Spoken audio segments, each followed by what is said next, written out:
যাকে নিয়েছিলেন যে একটু সেফ থাকার জন্য, যে বেনজির সাহেব আইজিপি সাহেবের শ্যালক, তাকে রাখলে আমার ঝামেলা টামেলা থেকে অনেক মুক্ত থাকবো, সেই ইট ভাটাই তার শ্যালক দখলকে নিয়ে এখনো পর্যন্ত তার দখলে আছে। সাতক্ষীরার প্রসঙ্গে যাই, উনি সাতক্ষীরা তার শ্বশুরবাড়ি, সম্ভবত শ্বশুরবাড়ি, ওখানে তার শালা, তার শাশুড়ি, তার স্ত্রীর পক্ষের আত্মীয় স্বজনরাও তো মানে ফুলে ফেপে উঠেছেন। হ্যাঁ, আসলে আমাদের অনুসন্ধানের টিম যখন সেখানে যায়, সেখানে গিয়ে মানে খুব আশ্চর্য হয়েছি। ওনার একজন শ্যালক নাম আনোয়ার পারভেজ, তো উনি ওইখানে একজন আশরাফুজ্জামান হাবলু নামে একজন ব্যবসায়ীর ইট ভাটা উনি শুরু করেছিলেন। 2 কোটি টাকা খরচ করে একটা 48 বিঘা জমির উপর একটা ইট ভাটা।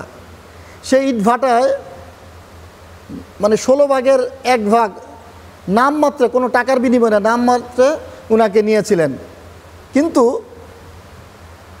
যাকে নিয়েছিলেন যে একটু সেফ থাকার জন্য, যে বেনজির সাহেব আইজিপি সাহেবের শ্যালক, তাকে রাখলে আমার ঝামেলা টামেলা থেকে অনেক মুক্ত থাকবো, সেই ইট ভাটাই তার শ্যালক দখলকে নিয়ে এখনো পর্যন্ত তার দখলে আছে।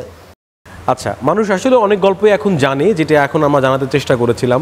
আপনার রিপোর্টের পরে, টিভিতে রিপোর্ট হওয়ার পরে মূলধারা গণমাধ্যমগুলো সবাই আসে রিপোর্ট করার ক্ষেত্রে, এবং এখন এটা ট্রেন্ড, বাংলাদেশে এটা নিয়ে কথা বলছেন মানে সরকারের সব মহল, অপোজিশনের সব মহল, জাতীয় সংসদের মধ্যে পবিত্র জায়গায় এটা নিয়ে আলোচনা হচ্ছে, স্পিকারকে অ্যাড্রেস করা হচ্ছে, দেশি গণমাধ্যম, বিদেশি গণমাধ্যম, সব জায়গায় এটা নিয়ে রিপোর্ট হচ্ছে। এটি বাংলাদেশের অনুসন্ধানী সাংবাদিকতার জন্য ব্যক্তি হায়দার বা ব্যক্তি শ্রাবণের কৃতিত্ব নয়, এটি সাংবাদিকতার কৃতিত্ব। এইটুকু আমাদের সঙ্গে একটু আপনি যদি বলেন। আমি এখানে 2 জায়গায় কৃতিত্ব দিতে চাই শ্রাবণ। একটা হলো আমাদের টিম, আমাদের কর্তৃপক্ষ, এটা একটা। আরেকটা জায়গায় আমি বলবো যে ব্যারিস্টার সাইদুল হক সুমন সাহেব, তিনি দুদকে গিয়ে এই বিষয়ে যাতে ব্যবস্থা নেয়, সেই ব্যবস্থা নেওয়ার জন্য একটা আবেদন করেন। আরেকজন আইনজীবী তিনি এই বিষয়ে কোর্টে রিট করেন। তবে মজার বিষয় হলো, আমি অনেক সময় বলতাম, আমি যেহেতু দুদক বিট করতাম, তখন বলতাম দুদক হলো নখদন্তহীন বাঘ। আর সেই নখদন্তহীন বাঘ দুদক এখন সিংহের মতন আক্রমণ করছে মনে হয়েছে।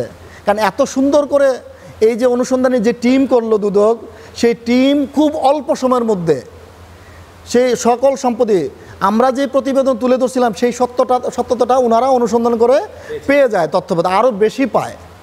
আমরা যা করছিলাম তার চেয়ে আরও বেশি পায় তারা। সেই সব অনুসন্ধানী টিম দেখেন তাৎক্ষণিক তারা সেটা আবার কমিশনের অনুমোদন নিয়ে আদালতের মাধ্যমে তার সকল সম্পত্তি, 2টা আবেদনের মাধ্যমে সব সম্পত্তি ক্রোক করে ফেলে। মানে এই তো এত বড় একটা প্রভাবশালী ব্যক্তির সকল সম্পত্তি এখন হলো রাষ্ট্রের নিয়ন্ত্রণে চলে গেছে। অলরেডি রিসিভার নিয়োগ হয়েছে, রাষ্ট্রের নিয়ন্ত্রণে চলে গেছে। তাদেরকে দুদক জিজ্ঞাসাবাদের জন্য তলব করছিলেন, তার পরিবার এবং তিনি নতুন করে সময় নিয়েছেন। 23 তারিখ এবং 24 তারিখে তাদের জিজ্ঞাসাবাদের জন্য সময় দেওয়া হয়েছে। তো এখানে হলো কি, এইটা একটা যেমন পার্ট দুদকের, আরেকটা বলবো আমি রাষ্ট্রের কথাও, সরকারের কথা। যে বর্তমান সরকারের অনেকেই বলে ঘনিষ্ঠ লোক, অনেকের কাছের লোক। আমি বলবো যে বর্তমান সরকার যেই কাছের লোক থাকুক না কেন, কিন্তু তাদের ভূমিকাটা দেখেন, তারা কোনোভাবে কোনো জায়গায় হস্তক্ষেপ করেনি, ধামাচাপা দেওয়ার চেষ্টা করেনি। কারণ আমাদের কাছে যতটুকু মনে হয়েছে যে দুর্নীতিবাজ যদি তিনি দুর্নীতি করে থাকেন, অবৈধ সম্পদ করে থাকেন, তাহলে দুদক এবং আইন যেভাবে যাবে সেভাবেই চলবে। এই যে সরকারের ভূমিকা, এটাও কিন্তু প্রশংসনীয়।